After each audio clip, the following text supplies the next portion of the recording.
Hey folks, okay, so before the actual video starts, we need to make you aware of something that's going to help with the organization of this video. Right off the bat, when we did the Googling for this project, we noticed that the icebergs that were already made for the Puppet Combo mythos were really bad. In terms of how an iceberg chart should be structured, in the sense that it should start with the most well-known and surface-level things at the top, and then going into the most esoteric, cryptic, and creepy descending from the sky, they just don't meet those basic criteria. So what we've decided to do is organize groups of topics that are mostly related to each other into layers going from the most well-known at the top to the most recherche at the bottom, as any iceberg chart should be made. The title cards for different chapters will introduce a new layer, and in the meantime, more title cards will flash on screen, but only for a shorter amount of time, and this time they're for individual topics. We've made it to where, in the early part of this video, you'll know pretty much all the topics we're covering, but for the later parts of the video, you might have to do some Googling to actually bring up certain noticeable things in the Puppet Combo mythos. We've consulted two charts which actually had good concepts, but just didn't organize them well. We've also added a few of our own concepts, mostly from Torture Stars games. And in addition to all this, there's inevitably going to be a part 2 because, judging by the length of this script, it's already gonna be at the very least 20 minutes. So without further ado, here's the first layer.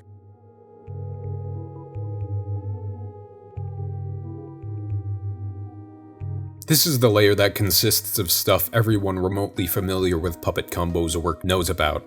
You should think of this layer as what would be the sky on a thoroughly formatted iceberg chart. Keep in mind everything in this layer is a game, but there will be points later in the chart where we come back to certain aspects of these games. Probably Puppet Combo's most recognizable IP at this point, the game centers around a woman who is kidnapped and has to abscond a house owned by a masked butcher, his mother, and the aliens that he controls and/or nurtures. The gameplay mostly consists of solving puzzles, avoiding traps, the butcher and his mother, and navigating the house and the maze underneath it. The rats can keep you company because they're clearly big enough to be live-in roommates. This one is about a woman who sends her daughter to a Catholic boarding school only to get summoned to it. Once she's there, she finds that the school has been abandoned, and, in an attempt to search for her daughter, she unravels the mystery of what happened at the school. This is all while she's chased by what can only be described as a ghostly nun who can transcend physics as she pleases.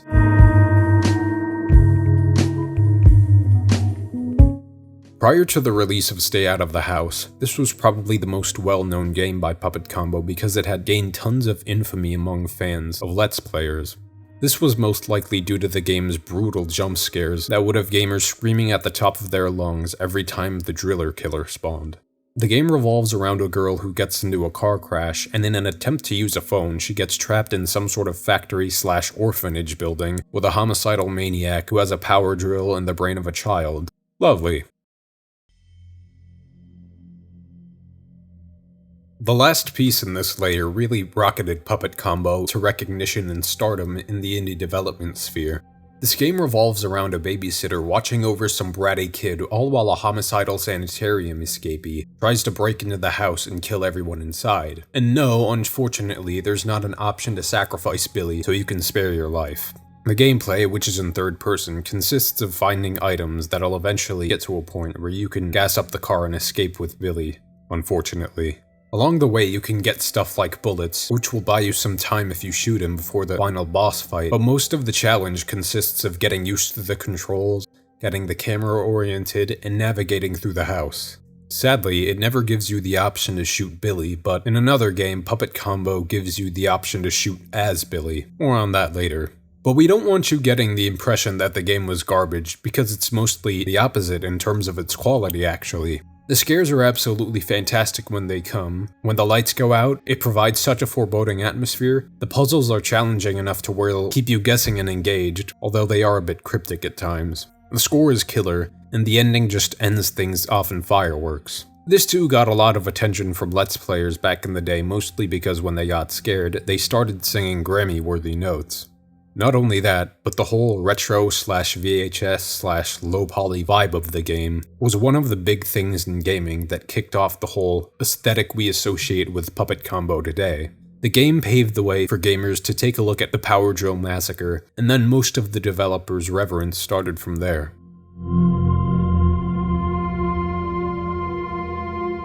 This one revolves around Tony, who's a VHS store worker who is being stalked by a killer who's presumably one of Jigsaw's apprentices, and is trying his best to take after him. He wears a pig mask, and after capturing Tony, the player has to solve puzzles, collect items, run and run some more to avoid getting killed by Slaw, which is the maniac's name. This game is long, so if you're looking for a good, long-term game you can approach from the perspective you'd approach a project from, this is it.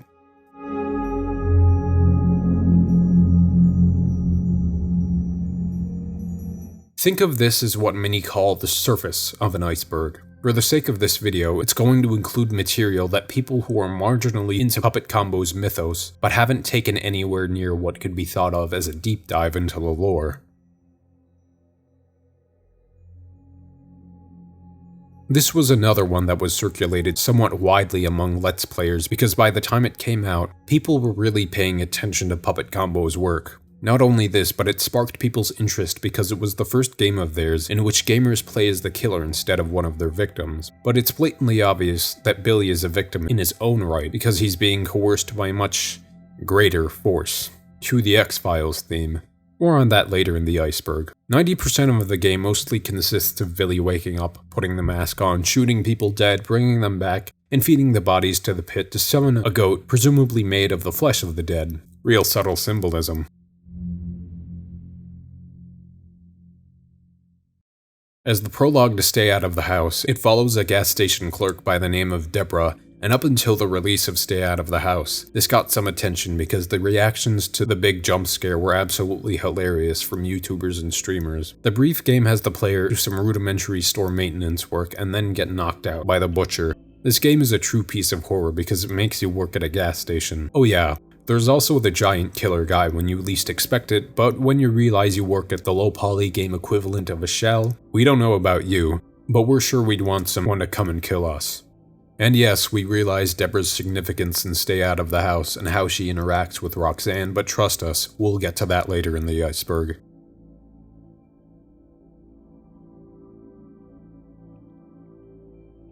Think of this section as being just past introductory lore to the point where we can consider it full-on lore. Now this doesn't mean we're anywhere near rock bottom, but it does mean we are delving into what could be considered the real meat and potatoes in terms of the design that's gone into Puppet Combo games story-wise. This one is about a TV crew that goes to present a journalistic piece revolving around the house of a serial killer that struck on Easter. Bugs Bunny really went unhinged and took the deadly props up to a whole other level because the gameplay involves specific sections in which the player plays as Emma and has to outmaneuver the killer who's dressed as a rabbit. Where's Elmer Fudd when you need him? Oh wait, knowing how often every character outsmarted him, he was probably killed as well. Although this concerningly dedicated Big Chungus cosplay is pretty slow, the scares hit hard and the puzzle-solving aspects of the game don't make progressing easier. All in all, this was a solid experience from the developer, and because it was hyped up by them, it got a fair amount of attention from Let's Players. For the game we consider to be Puppet Combo's best, it doesn't get talked about a lot. It consists of a waitress named Rachel being chased around the streets of New York by the Disney Duck family member everyone wants you to forget. The atmosphere, the mechanics, the soundtrack, it's all there in terms of a Puppet Combo game. Torture Star Video is Puppet Combo's publishing label. It was founded in June of 2020 to fund the development of and publish indie horror games, with the Enigma of Salazar House being the first game published under the label. Its niche is low-poly, or sometimes 8-bit style horror games, most of which have some sort of slasher slant, but all of which are survival horror to one extent or another. If we absolutely had to guess, the original Puppet Combo crew realized developing games themselves was painstaking, unstable as a career, and time-consuming, so they realized they could greenlight projects and fund the projects of talented developers instead. That way they'd receive a cut of the sales of the games, and credit for adding so many titles to their name. We don't know why they did this, because the real Omniverse brain solution would have been to start their own PC game purchasing platform and get in on the market early so they could have what's essentially a monopoly on PC game sales. That way they could have used sleazebag tactics to get people to buy more games, but it's not like the totally not money-grubbing people in the gaming industry would do such a thing, right? This one is another low-poly Giallo-style game, and it involves the player taking control of Sarah, who is a pregnant college student who needs to go out late at night to a laundromat, but there's a maniac who specifically targets pregnant women who's on the loose. What she'll discover will be the best anti-natalist argument to ever be put forth. Redditors rejoice.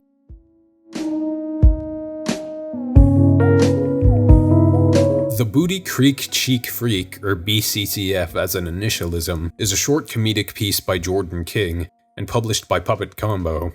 Gary and Connor are just a couple of friends camping together. This game's cliché crazy old guy tells them of a trucker who got sucked into a toilet because of his bodacious buns.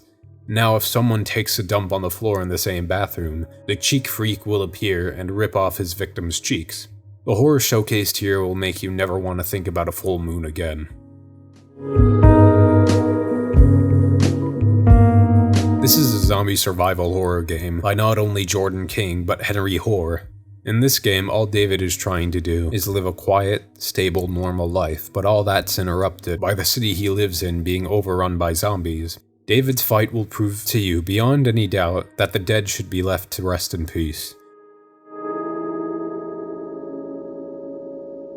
The uncensored version of this one was released on September 2nd of last year on itch.io, and although it's somewhat of an analogy, it mainly chronicles a woman named Carol getting a motel room to sleep in so she can wait for the bus that's coming tomorrow morning. Soon enough, she'll find out that catching her bus will be the least of her worries, because there's someone very sinister watching and waiting. Especially in recent years, Puppet Combo has implemented prologue sections into their games to introduce players to games and get their palates prepared for what's about to take place. For instance, from Night Shift in and of itself, Agile Bonnie from FNAF chasing you around in Murder House, Stay Out of the House's own prologue chapter, and Christmas Massacre's prologue. In another addition to the long list of this developer's games that have been showcased by Let's Players, this one was hyped up and made waves in 2020. It follows a park ranger named Jim, who has been put on watch duty in a tower that oversees the Pocono Mountains, where he occasionally must check for fires and monitor the weather. At one point, someone tries to get his help via the emergency radio, but all Jim can hear is heavy breathing. We don't want to tell you the multiple endings this game has, since we'd especially recommend playing the game to get them yourselves, but we can tell you that they all reveal hidden secrets about who dwells in the Poconos. Attention directed towards this game was nowhere near as ubiquitous as it was for other Puppet Combo games, probably because of its short length, minimalistic mechanics, and basic map design. Even though it only got attention from smaller Let's Play channels, it still packed a punch. It involves playing as a girl named Janet who has been trapped in a rundown convenience store occupied by the worst thing the animatronics designers for Freddy Fazbear's Pizza could think of. The psychopath wears a wolf mask and wields, well, a meat cleaver. It's mostly navigating the maze to solve puzzles, get items that unlock specific restricted areas, running and hiding, all in an attempt to get the gun so the player can shoot the killer dead.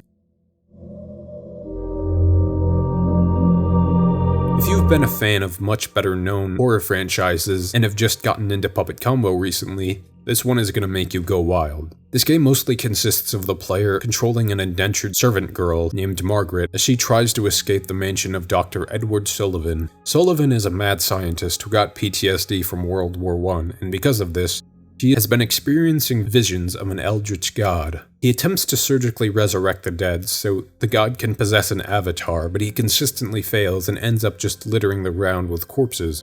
Margaret packs heat and emerges as the victorious heroine of our story. Are we remembering everything right? Bringing up this one kind of depresses us because we could never get the Backrooms lore crowd to mobilize enough on our videos to the point where we can make Backrooms content the main focus of our channel. Anyway, this one is about an office worker named Terrence, who glitches through reality and ends up in what seems to be a vacant Barnes & Nobles with no inventory. As he tries to navigate in order to escape, he encounters various other people who are trapped in the Backrooms with him, as well as entities that aren't exactly human.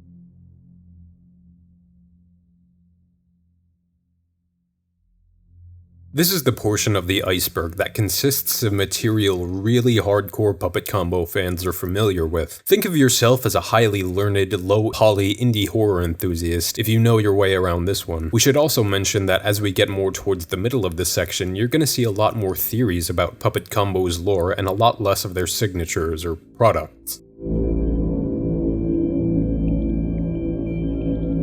Since Pig Farmer doesn't have its own wiki dedicated to it, and since there's only a finite amount of information about it detailed on indie game blogs, we're going to have to trust Google's generative search AI to give us what amounts to a couple of paragraphs of information, so take this entry with a grain of salt if you'd like. Pig Farmer Games was a one-man game development studio founded by Ben Kakuza in 2012. The studio developed horror games inspired by 1980s horror movies and PlayStation 1 titles, with his work under the label including Sanitarium Massacre, Monster with Eyes of Ice, Splatter Camp, and Babysitter Bloodbath. Apparently, he changed the label's name to Puppet Combo because of copyright issues, and as for those of you who know the history of Halloween 3D, Puppet Combo is certainly no stranger to copyright issues.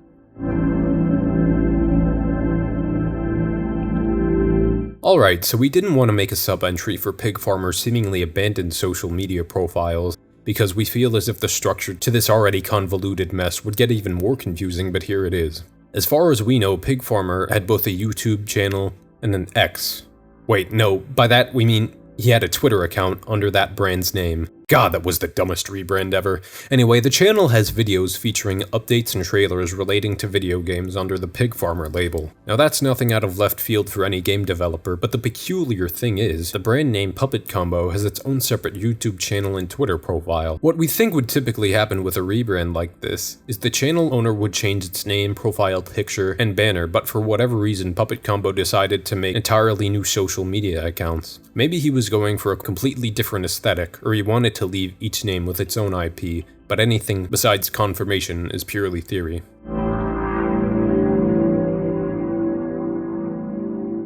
Initially known under its working title Maniac in the Woods, this game with the world's two most cliché horror titles is an unreleased horror game announced in 2014. All we know about this game is that the plot revolved around a maniac murdering unsuspecting summer campers. Interestingly enough, Jeff West from PDM was supposed to be a playable character, so we're assuming Splatter Camp takes place prior to PDM, if we suppose Jeff died in PDM. More on that later. This one is mostly an ambiance-centered exploration game that was also available in the Scary Tales bundle. As a found footage game, the player controls a character who's carrying around a camera documenting what's clearly an abandoned psychiatric hospital. We're abruptly transported to some sort of contemporary house where the character is either stalking or at the very least creepily investigating whoever resides in it. We're not going to spoil the ending for you here, but even thorough attention to detail while playing this game and deep theorizing will only lead to more questions than answers.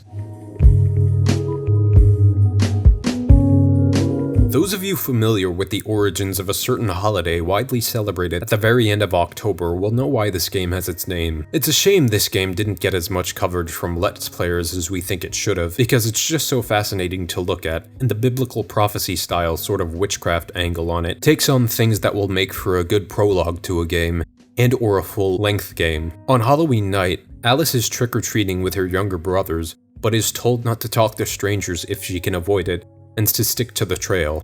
After a bit of trick-or-treating, one of her brothers goes missing, but she just assumes he went back home because he was scared. Her and her remaining brother encounter a scarecrow who promises them that if they go off on some sort of trail, they'll find lots of candy.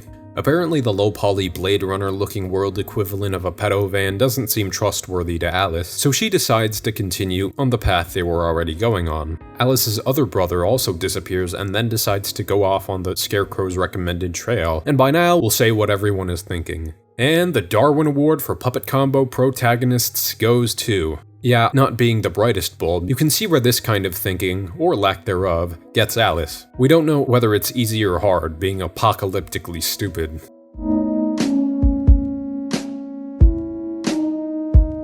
The reason this game specifically has its own entry dedicated to it is because Puppet Combo released a lot of material related to its development and plot, and it was largely a disappointment among Puppet Combo fans when they realized it wasn't going to be finished. Each Unfinished Worlds installment is going to have its own entry in the iceberg somewhere, but so many assets were put into the development of this one. A group of teenagers is staying at a derelict and eerie hotel because they're going to Baton Rouge. One of the kids just inherited his parents' old house, but there's no reason given as to why the others are there. Either way, they're attacked by a large figure in a fireman's outfit. Not that there's any fire, but whoever it is sure does wield an axe. Sorry, but we don't feel bad for these kids considering they thought setting foot in Louisiana would be a good use of their time. If you're thinking of that one similarly titled movie, we can gladly tell you that this game's title is pure coincidence. There are pretty much no similarities besides them both being horror media.